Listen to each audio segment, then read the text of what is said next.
ಅವನಿಗೆ ಮಾಂಧಾತೃ ಋಷಿಗೆ ರಾಜಋಷಿಗೆ ಈ ಮುನಿಶಾಪದ ಭಯದಿಂದಾಗಿ ತಾನು ಕನ್ಯಾಂತಃಪುರಕ್ಕೆ ಸಂಬಂಧಪಟ್ಟಂತೆ ಸೌಭರಿಯನ್ನ ನೀವೇ ಸ್ವಯಂವರದ ವಿಷಯವನ್ನು ತಿಳಿದಿದ್ದೀರಿ, ಆದ್ರಿಂದಾಗಿ ಅವರಾಗಿ ನಿಮ್ಮನ್ನ ಆಯ್ಕೆ ಮಾಡಿಕೊಂಡ್ರೆ ಖಂಡಿತವಾಗಿಯೂ ನಾನು ನಿಮಗೆ ವಿವಾಹ ಮಾಡಿ ಕೊಡ್ತೇನೆ ಅಂತ ಹೀಗೆ ಹೇಳಿ ಸುಮ್ಮನಾದ್ರೆ ಅರ್ಥ ಆಯ್ತು ಇವನು ಯಾಕೆ ನನ್ನನ್ನ ನಿರಾಕರಣೆ ಮಾಡ್ತಾವ. ಬಟ್ ತಂದೆಯಾಗಿ ಈ ಪರಿಸ್ಥಿತಿ ಅವನಿಗೆ ಸಹಜ ಅಂತ ಭಾವಿಸಿ ತತಶ್ಚ ಮಾಂಧಾತ್ರ ಮುನಿಶಾಪ ಶಂಕಿತೇನ ಕನ್ಯಾಂತಃಪುರ ವರ್ಷವರ ಸಮಾಜ್ಞಪ್ತಃ.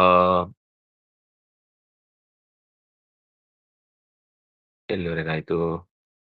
ಇದಾಯ್ತಲ್ವಾ?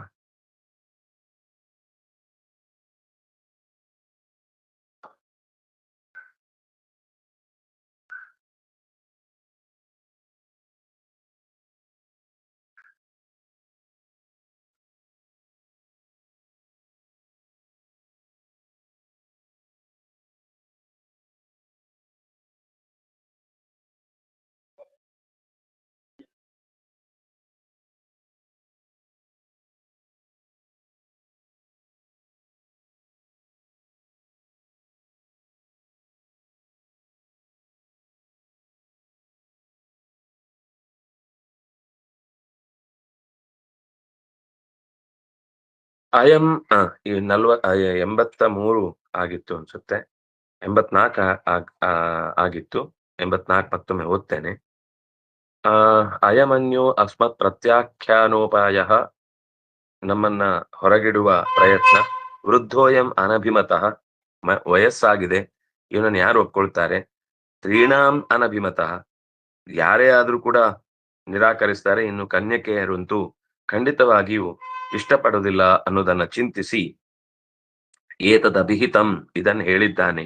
ಏವಮಸ್ತು, ಆಗಲಿ. ತಥಾ ಕರಿಷ್ಯಾಮಿ, ಅವನು ಹೇಳಿದಂತೆ ಅವನು ಒಳಗೆ ಕಳಿಸುವುದಕ್ಕೆ ಬೇಕಿರುವ ವ್ಯವಸ್ಥೆ ಏನೇನ್ ಮಾಡಿದ್ದಾನೋ ಅದನ್ನೇ ಮಾಡ್ತೇನೆ ಅಂತ ಸಂಚಿಂತ್ಯ ಹೀಗೆ ಯೋಚಿಸಿ ಮಾಂಧಾತಾರಂ ವಾಚ, ಮಾಂಧಾತೃವನ್ನು ಕುರಿತು ಹೇಳಿದ. ಯದ್ಯೇವಂ ತದಾದಿಶ್ಯತಾಮಸ್ಮಾಕಂ ಪ್ರವೇಶಾಯ ಕನ್ಯಾಂತಃಪುರ ವರ್ಷವರೋ ಯದಿ ಕನ್ಯೇವ ಕಾಚಿತ್ ಮಾಂ ಅಭಿಲಷತೆ ತದಾಹಂ ದಾರ ಸಂಗ್ರಹಂ ಕರಿಷ್ಯಾಮಿ, ಅನ್ಯಥಾ ಚೇತ್ ಅಲಮಸ್ಮಾಕಂ ಏತೇನ ಅತೀತ ಕಾಲಾರಂಭಣೋ ನೇತ್ಯುಕ್ತ್ವಾ ವಿರರಾಮ.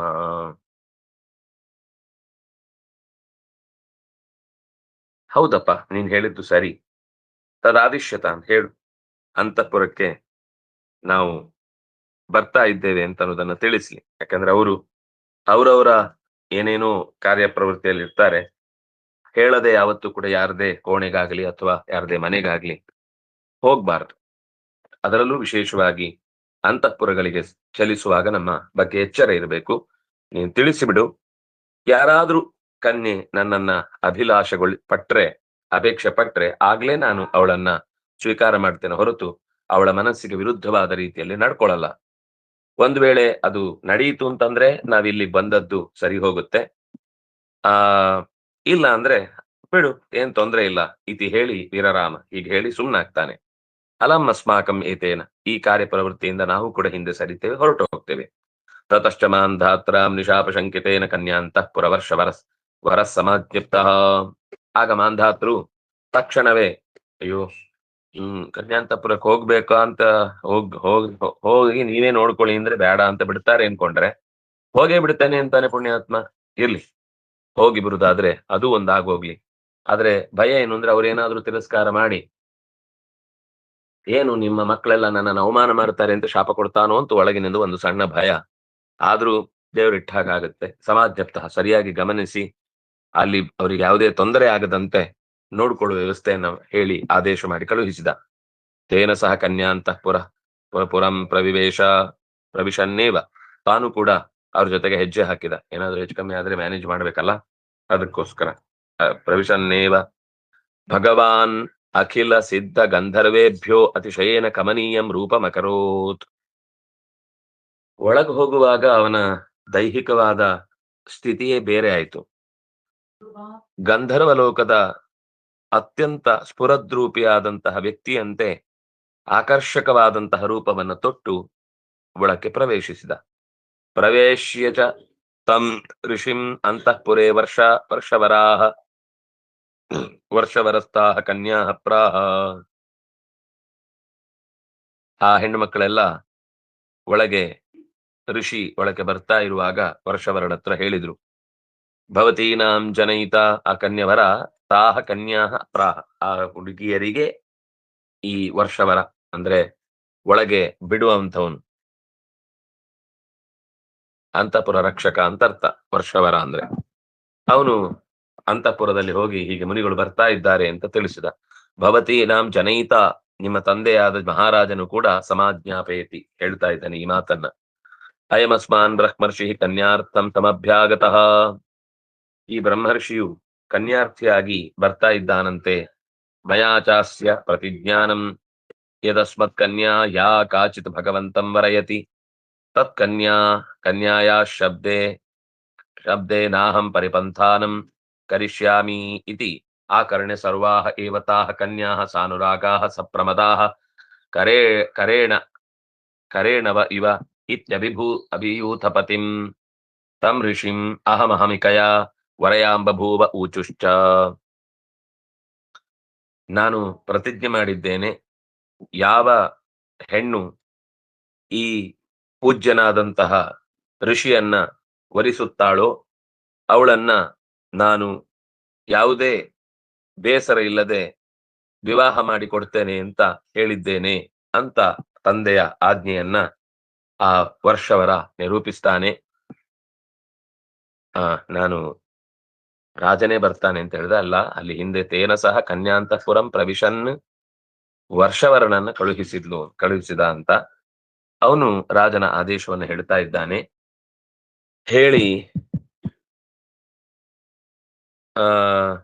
ನಾನೇನು ತಡೆ ಒಡ್ಡುವುದಿಲ್ಲ, ಸ್ವಚ್ಛಂದವಾಗಿ ನೀವು ಅಪೇಕ್ಷೆ ಪಟ್ಟಂತೆ ನಡ್ಕೊಳ್ಬಹುದು, ಯಾವುದೇ ರೀತಿಯಾದ ಒತ್ತಡ ಇಲ್ಲಿ ಇಲ್ಲ, ನಾನು ಒತ್ತಡ ಹಾಕ್ತಾ ಇಲ್ಲ, ಋಷಿಗಳು ಒತ್ತಡ ಹಾಕಲ್ಲ ಅನ್ನೋದನ್ನ ಇಷ್ಟು ಹೇಳಿ ಮುಗಿಸುವಷ್ಟರಲ್ಲಿ ಅಲ್ಲಿರುವ ಎಲ್ಲಾ ಕನ್ಯೆಯರು ಕೂಡ ಆ ಅತ್ಯಂತ ಅನುರೂಪನಾದ ಸೌಭರಿಯನ್ನ ಕಂಡು ಸಪ್ರಮದಾಹ, ತುಂಬಾ ಆನಂದಗೊಂಡಿದ್ದಾರೆ. ಜೊತೆಗೆ ತಮ್ಮ ಈ ಆನೆಗಳ ಗುಂಪಿನಲ್ಲಿ ಹೆಣ್ಣಾನೆ ಬಹಳ ಚೆನ್ನಾಗಿ ಆ ಗಂಡಾನೆಯ ಜೊತೆಗೆ ತನ್ನ ಅಭಿಪ್ರಾಯವನ್ನು ವ್ಯಕ್ತಪಡಿಸುತ್ತೆ. ಅದರದ್ದೇ ಆದ ಒಂದು ಕೆಲವು ನಡೆಗಳಿರ್ತವೆ. ಹಾಗೆ ಈ ಋಷಿಯನ್ನ ನಾನು ಮೊದಲು ನೋಡಿದ್ದು, ಹಾಗಾಗಿ ಅಹಮಹಮಿಕಯ, ನಾನು ಮೊದಲು ಅಂತ ಎಲ್ಲಾ ಹೆಣ್ಣು ಮಕ್ಕಳು ಕೂಡ ವರಯಾಂಬಭೂವ, ಪ್ರತಿಯೊಬ್ರು ನಾನು ರಾಜನನ್ನೇ ಅಂದ್ರೆ ಈ ಋಷಿಯನ್ನೇ ಮದುವೆ ಆಗುವುದು ಅಂತ ಊಚುಶ್ಚ. ಅಲಂ ಭಗಿನ್ಯೋಹಮಿಹಂ ವೃಣೋಮ್ಯಹಂ ನೈವ ತವಾನುರೂಪ ಮಮೈಷ ಭರ್ತಾ ವಿಧಿ ನೈವ ಸೃಷ್ಟಸ್ಪೃಷ್ಟಾಹಮಸ್ಯೋಪಮ ಅಸ್ಯೋಪಶಮಂ ಪ್ರಯಾಹಿ. ಪಕ್ಕದವಳಿಗೆ, ಮೀನ್ ಬಿಡು, ನಾನು ಇವನನ್ನ ವಿವಾಹವಾಗ್ತೇನೆ, ನಿನಗೆ ಸರಿಯಾದ ಗಂಡಲ್ಲ, ಇವನು ನನಗೆ ಸರಿಯಾದ ಗಂಡು ಅಂತ ಪ್ರತಿಯೊಬ್ಬರಿಗೂ ಹೇಳ್ತಿದ್ದಾರೆ. ಮಮೈಷ ಭರ್ತ ವಿಧಿನೈವ, ಇದು ವಿಧಿ ನನಗೋಸ್ಕರ ಈತನನ್ನ ನನ್ನ ಗಂಡನನ್ನಾಗಿ ಕಳುಹಿಸಿದ ವ್ಯಕ್ತಿ, ಅದರಿಂದಾಗಿ ನಾನು ಮೊದಲು ವಿವಾಹವಾಗ್ತೇನೆ ಅಂತ ಪ್ರತಿಯೊಬ್ಬರು ಕೂಡ ದಯವಿಟ್ಟು ನೀವು ಪಕ್ಕಕ್ಕೆ ಸರಿಯಿರಿ ಅಂತ ಪ್ರತಿಯೊಬ್ಬರಿಗೂ ಹೇಳ್ತಿದ್ದಾರೆ. ದಯವಿಟ್ಟು ನೀವೆಲ್ಲ ಶಾಂತರಾಗಿ, ನಾನು ವಿವಾಹ ಆಗ್ತೇನೆ.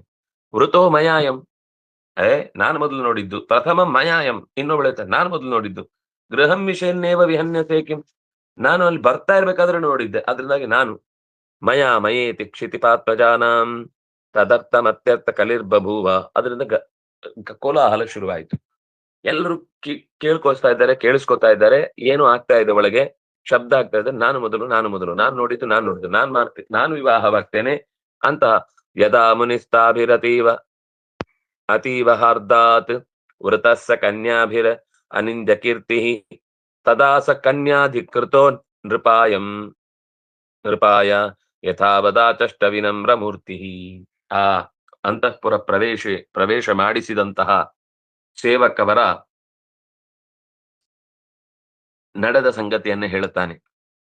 ಪ್ರತಿಯೊಂದು ಹೆಣ್ಣು ಕೂಡ ಅನಿಂದ್ಯ ಕೀರ್ತಿ, ಯಾವುದೇ ರೀತಿಯಾದ ದೋಷಗಳಿಂದ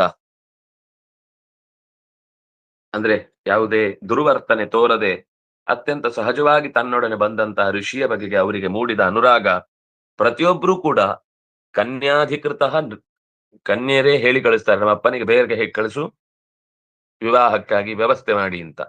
ವಿನಮ್ರ ಮೂರ್ತಿಯಾಗಿ ರಾಜನ ಹತ್ರ ಹೇಳ್ತಾನೆ. ಅದು ಕೇಳಿದ್ಮೇಲೆ ರಾಜನಿಗೆ ತದಗಮಾ ಅವಗಮಾತ್ ಕಿಂ ಕಿಮೇತತ್ ಕಥಮೇತತ್ ಕಿಂ ಕಿಮೇತಿ ಕರೋಮಿ ಕಿಂ ಮಯಾಭಿಹತಮಿತ್ಯಾ ಇತ್ಯಾಕುಲಮತಿ ಅನಿಚ್ಛನ್ನಪಿ ಕಥಮಪಿ ರಾಜಾನುಮೇನೆ. ಆ ಏನಾಯ್ತು? ಏನ್ ಹೇಳ್ತಾ ಇದ್ದೀನಿ ನೀನು? ಇದು ಹೇಗಾಯ್ತು? ನಾನೀಗೇನ್ ಮಾಡ್ಲಿ?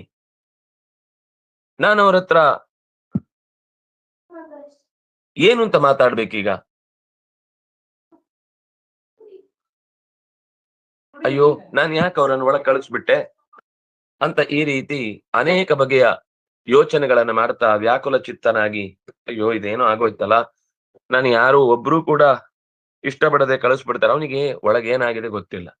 ಮಹರ್ಷಿಯ ಆ ಸಹಜವಾದ ಸೌಂದರ್ಯ ರಹಿತವಾದ ಸ್ವರೂಪವನ್ನೇ ನೆನೆಸಿಕೊಂಡು, ಏನಾಗಿ ಹೋಯ್ತಿದು ನನ್ನ ಮಕ್ಕಳಿಗೆ, ಈ ಏನ್ ನಡೀತಾ ಇದೆ ಅಲ್ಲಿ ಅನ್ನೋದನ್ನ ಅವನು ವಿಚಾರಿಸ್ಲಿಕ್ಕೋಸ್ಕರ ರಾಜ ಅನುಮೇಮೆ ಕಥಮಪಿ, ಕೊನೆಗೆ ಕೊಟ್ಟ ಮಾತನ್ನು ಉಳಿಸ್ಕೋಬೇಕು. ಜೊತೆಗೆ ಸೌಭರಿ ಸಾಮಾನ್ಯ ವ್ಯಕ್ತಿ ಅಂತೂ ಅಲ್ಲ. ಕೃತಾನುರೂಪ ವಿವಾಹಶ್ಚ ಮಹರ್ಷಿತ್ ಸಕಲಾ ತಾ ಏವ ಕನ್ಯಾ ಸ್ವಾಶ್ರಮಂ ಅನಯತ್ ಸ್ವಮಾಶ್ರಮಂ ಅನಯತ್. ಕೊನೆಗೆ ಯೋಗ್ಯವಾದಂತಹ ವೇದಿಕೆಗಳಲ್ಲಿ ಅನೇಕ ರೂಪಗಳನ್ನ ತೊಟ್ಟ ಸೌಭರಿಯನ್ನು ಒಟ್ಟಿಗೆ ಬೇರೆ ಬೇರೆ ವೇದಿಕೆಯಲ್ಲಿ ಒಂದೇ ಮುಹೂರ್ತದಲ್ಲಿ ವಿವಾಹ ಮಾಡಿಕೊಟ್ಟ. ಅದ್ರ ಸಮಸ್ಯೆ ಏನಂದ್ರೆ ಇವನಿಗೆ ಅಷ್ಟು ರೂಪ ತಗೊಳ್ಳಿಕ್ಕೆ ಆಗಲ್ಲ. ಒಂದ್ ಕಡೆಯಿಂದ ಒಂದ್ ಕಡೆಗೆ ಹೋಗಿ ಸಕಲಾಹ ಏವತಾಹ ಕನ್ಯಾ, ಎಲ್ಲ ಆ ಕನ್ಯೆಯರನ್ನು ಕೂಡ ವಿವಾಹ ಮಾಡಿಕೊಟ್ಟ. ವಿವಾಹ ಮಾಡಿ ತನ್ನ ಆಶ್ರಮಕ್ಕೆ ಎಲ್ಲರನ್ನು ಕೂಡ ಕರೆದೊಯ್ದ. ಅವರು ಸಂತೋಷದಿಂದ ಹೊರಟರು. ತತ್ರ ಅಶೇಷ ಶಿಲ್ಪ ಕಲ್ಪ ಪ್ರಣೇತಾರಂ ಧಾತಾರಂ ಇವ ಅನ್ಯಂ ವಿಶ್ವಕರ್ಮಾಣಂ ಆಹೂಯ ಸಕಲ ಕನ್ಯಾನಾಂ ಏಕೈಕಸ್ಯಾಹ ಪ್ರೋತ್ಫುಲ್ಲ ಪಂಕಜಾಹ ಕೂಚತ್ ಕಲಕಂಸ ಕಾರಂಡವಾದಿ ವಿಹಂಗಮಾದಿಭಿಃ ವಿಹಂಗಮಾಭಿರಾಮಜಾ ಜಲಾಶಯ ಸೋಪಾತ್ ಸೋಪಧಾನಾಃ ಸಾವಕಾಶಾಃ ಸಾಧುಶಯ್ಯಾ ಪರಿಚ್ಛದಾಃ ಪ್ರಾಸಾದಾಃ ಕ್ರಿಯಂತಾಂ ಇತ್ಯಾದಿ ದೇಶ. ಕರೆದ ಹೊತ್ತಿನಲ್ಲೇ ವಿಶ್ವಕರ್ಮನಿಗೆ ಕರೆದು ಹೇಳಿದ್ದ, ಅಶೇಷ ಶಿಲ್ಪ ಕಲ್ಪ ಪ್ರಣೇತಾರಂ, ಏನ್ ಬೇಕಾದ್ರೂ ಕೆತ್ತಿ ಕೊಡಬಲ್ಲ, ಯಾವ ರೀತಿ ಬೇಕಾದ್ರೂ ನಿರ್ಮಾಣದ ಬ್ರಹ್ಮ ಅಂತ ಅನ್ನಿಸಿದಂತಹ ವಿಶ್ವಕರ್ಮನನ್ನ ಧಾತಾರಂ ಇವ ಅನ್ಯಂ, ಚತುರ್ಮುಖ ಬಿಟ್ರೆ ಇನ್ನು ಅಷ್ಟು ಚಂದದ ಕೆತ್ತನೆಯನ್ನು ಮಾಡಿ ಕೊಡುವವನು ಇವನೊಬ್ನೇ. ಅಂತಹ ವಿಶ್ವಕರ್ಮನನ್ನ ಕೇಳಿಕೊಂಡ. ಈ ಸಕಲ ಕನ್ಯೆಯರಿಗೂ ಕೂಡ ಒಬ್ಬೊಬ್ಬರಿಗೆ ಪ್ರತ್ಯೇಕವಾದಂತಹ ಅರಮನೆಗಳನ್ನ ಮಾಡಿಕೊಡಬೇಕು. ಅಷ್ಟೇ ಅಲ್ಲ, ಅರಳಿರುವಂತಹ ತಾವರೆಗಳಿಂದ ಕೂಡಿದ ದೊಡ್ಡ ಕೆರೆಗಳಿರ್ಬೇಕು ಪ್ರತಿಯೊಬ್ಬರಿಗೂ ಕೂಡ, ಮನೆಗೆ ಪ್ರತ್ಯೇಕವಾಗಿ. ಅಲ್ಲಿ ಪ್ರತಿ ಮನೆಯಲ್ಲೂ ಕೂಡ ಚೆನ್ನಾಗಿ ಕೂಗುವ ಕಲಹಂಸಗಳು, ಸಾರಸ ಪಕ್ಷಿಗಳು, ಇನ್ನು ಅನೇಕ ತರದ ಆಕಾಶಗಾಮಿಯಾದಂತಹ ಸುಂದರವಾದಂತಹ ಗಿಡಮರಗಳಿಂದ ಕೂಡಿದ, ತೋಪಿನಿಂದ ಕೂಡಿದ ಜಲಾಶಯಗಳಿರ್ಬೇಕು. ಅಲ್ಲಿ ಹಾಸಿಕೊಳ್ಳಿಕ್ಕೆ ಚೆನ್ನಾಗಿರುವ ಹಾಸಿಗೆ, ಒಳ್ಳೆಯ ಮೇಲ್ಗಡೆ ಅದಕ್ಕೆ ಉಪಧಾನ ಅಂದ್ರೆ ತಲೆಗಿಂಬು, ಇನ್ನು ಬೇಕಾದಷ್ಟು ಓಡಾಡಿದಷ್ಟು ಜಾಗದಲ್ಲಿ ಅವರಿಗೆ ತೋಟ ಇರಬೇಕು, ಮಲಗಲಿಕ್ಕೆ ಚೆನ್ನಾಗಿರುವಂತಹ ಕಾಟ್ ಇರಬೇಕು, ಹೊದ್ಕೊಳ್ಳಿಕ್ಕೆ ಚೆನ್ನಾಗಿರುವ ಹೊದಿಕೆ ಇರಬೇಕು, ಮೇಲೆ ಎತ್ತರದ ಗೋಡೆಗಳಿಂದ ಲತೆಗಳ ಬಳ್ಳಿಗಳ ದೊಡ್ಡ ಮಾಡಿರ್ಬೇಕು. ಕ್ರಿಯಂತ, ಇವ್ರು ಏನ್ ಕೇಳ್ತಾರೆ, ಏನ್ ಅಪೇಕ್ಷೆ ಪಡ್ತಾರೆ, ಒಳ್ಳೊಳ್ಳೆಯ ಬಟ್ಟೆ ಆಭರಣಗಳ ಜೊತೆಗೆ ಅವರಿಗೆ ಇಷ್ಟ ಬರುವಷ್ಟು ಸೌಖ್ಯವನ್ನ ತಂದು ಕೊಡ್ಲಿಕ್ಕೆ ಬೇಕಿರುವಂತಹ ಪ್ರಾಸಾದ ಅಂದ್ರೆ ಇಲ್ಲಿ ಓಪನ್ ಅಂದ್ರೆ ಉದ್ಯಾನದಲ್ಲಿರುವಂಥದ್ದು. ಮನೆ ಪ್ರತ್ಯೇಕ ಬೇರೆ ಇರುತ್ತೆ, ಉದ್ಯಾನದಲ್ಲಿ ತೆರೆದ ಆಗಸದ ಸ್ಥಾನವನ್ನ ವಾಸ ಸ್ಥಾನವನ್ನ ಕಲ್ಪಿಸಬೇಕು ಅಂತ ಅವನು ಆದೇಶ ಮಾಡ್ತಾನೆ. ತಚ್ಚ ತಥೈವಾನುಷ್ಠಿತಂ ಅಶೇಷ ಶಿಲ್ಪ ವಿಶೇಷಾಚಾರ್ಯ ಸ್ಪಷ್ಟಾದರ್ಶಿತವಾನ್. ಆಯ್ತು, ಇದೇನ್ ದೊಡ್ಡ ಕೆಲಸ, ಮಾಡ್ತೇನೆ. ಋಷಿಗಳ ಮಾತನ್ನು ವಿರೋಧಿಸ್ಲಿಕ್ಕೆ ನನ್ನ ಹತ್ರ ಯಾವುದೇ ಕಾರಣ ಇಲ್ಲ. ಮತ್ತೆ ಅವ್ರು ಯಾವತ್ತೂ ಕೂಡ ತನ್ನ ಸ್ವಾರ್ಥಕ್ಕಾಗಿ ಏನು ಕೇಳುತ್ತಿಲ್ಲ. ಅಷ್ಟು ಜನ ಹೆಣ್ಮಕ್ಕಳ ಸೌಖ್ಯವನ್ನ ಬಯಸಿ ಕೇಳ್ತಾ ಇರುವಂತ ಇಷ್ಟು ನಿಷ್ಠೆಯ ಮಾತನ್ನ ನಾನು ನಡೆಸಿಕೊಡದಿದ್ರೆ ಇನ್ನೆಷ್ಟರವನು ಅಂತ ಅಶೇಷ ಕೇಳಿದ ಅಷ್ಟು ವಿಶೇಷಗಳನ್ನ ಎಲ್ಲ ಶಿಲ್ಪಿಗಳನ್ನ ಕರೆಸಿ ಆಚಾರ್ಯ ತ್ವಷ್ಟೃ ಪ್ರಜಾಪತಿ ಸೃಷ್ಟಿಯನ್ನ ಮಾಡಿದ.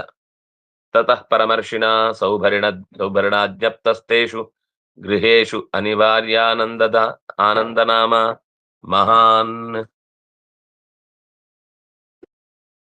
ಮಹಾನಿಧಿರಾಸಾಂಚಕ್ರೇ.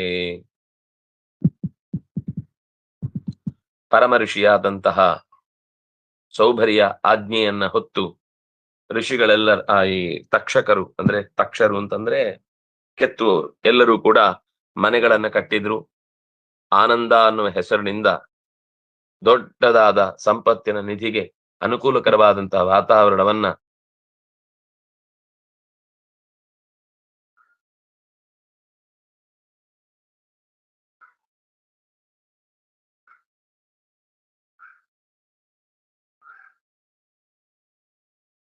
ಅಲ್ಲಿರುವ ಶಬ್ದ ಆನಂದನಾಮ ಮಹಾನಿಧಿ. ಆ ಮನೆಯಲ್ಲಿ ಅವನು ಆನಂದ ಅನ್ನುವ ಹೆಸರಿನ ದೊಡ್ಡ ಮನೆಯನ್ನ ನಿವಾಸ ಸ್ಥಾನವನ್ನ ಕಟ್ಟಿದ್ರು. ತಥೋ ಅನವರತೇವ ಭಕ್ಷ್ಯ ಭೋಜ್ಯ ಲೇಹ್ಯ ಲೇಹ್ಯಾದಿ ಉಪಭೋಗೈ ಆಗತ ಅನುರಾಗ ಭೃತ್ಯಾದೀನ್ ಅಹರ್ನಿಶಂ ಅಶೇಷ ಗೃಹೇಶು ತಾಹ ಕ್ಷಿತೀಶದುಹಿತರೋ ಭೋಜಯಾಮಾಸು. ಉಳ್ಕೊಳ್ಳಿಕ್ಕೆಲ್ಲ ಆಯ್ತು, ಹೊಟ್ಟೆಗೇನು ಅಂದ್ರೆ ಅನವರತಂ, ಎಷ್ಟು ಹೊತ್ತಿ ಕೇಳಿದ್ರೆ ಭಕ್ಷ್ಯ ಭೋಜ್ಯ ಚೋಷ್ಯ ಲೇಹ್ಯ, ಇದು 4 ತರದ ಪದಾರ್ಥ. ಇಂತಾದ ಉಪಭೋಗಗಳು ಬೇಕಾದಷ್ಟು ಚಂದ ಚಂದದ ಪದಾರ್ಥಗಳನ್ನು ಕೇಳಿದ ಬಯಸಿದ ಪದಾರ್ಥಗಳನ್ನ ಅನುಗತ ಪ್ರತಿಯೊಬ್ಬರು ಕೂಡ ಭೃತ್ಯರು ಅಲ್ಲಿ ತಯಾರಿರ್ತಾರೆ, ಕೇಳಿದ ತಕ್ಷಣ ತಂದು ಕೊಡುವಂತಹ ಅಹರ್ನಿಶಂ, ಅದು ರಾತ್ರಿ ಹಗಲು ಎಷ್ಟೊತ್ತಿಗೆ ಹಸಿವಾದ್ರೂ ಅಷ್ಟೊತ್ತಿಗೆ ಅಡಿಗೆ ಮನೆ ರೆಡಿ ಇರುತ್ತೆ. ಅಶೇಷ ಗೃಹೇಶು, ಎಲ್ಲಿ ಬೇಕಾದ್ರೂ ಓಡಾಡ್ಬೋದು ಅವರು. ಹೀಗೆ ಮಾಂಧಾತೃವಿನ ಕ್ಷಿತೀಶನಾದಂತಹ ರಾಜನ ದುಹಿತರಹ ಹೆಣ್ಣು ಮಕ್ಕಳು ಭೋಜಯಾಮಾಸು, ಚೆನ್ನಾಗಿ ಉಣುದಕ್ಕೆ ಬೇಕಾದ ವ್ಯವಸ್ಥೆಯನ್ನು ಮಾಡಿ ತೃಪ್ತಿ ಬರುವಷ್ಟು ವ್ಯವಸ್ಥೆ ಆಯಿತು ಅನ್ನುವಲ್ಲಿಗೆ 100 ಶ್ಲೋಕಗಳು ಮುಕ್ತಾಯವಾದವು. ನಾಳೆ ಮತ್ತೆ ಮುಂದಿನ ಶ್ಲೋಕದ ಅನುಸಂಧಾನ ಮಾಡೋಣ. ಶ್ರೀಹರಿಪ್ರಿಯತಾಂ ಶ್ರೀಕೃಷ್ಣಾರ್ಪಣಮಸ್ತು.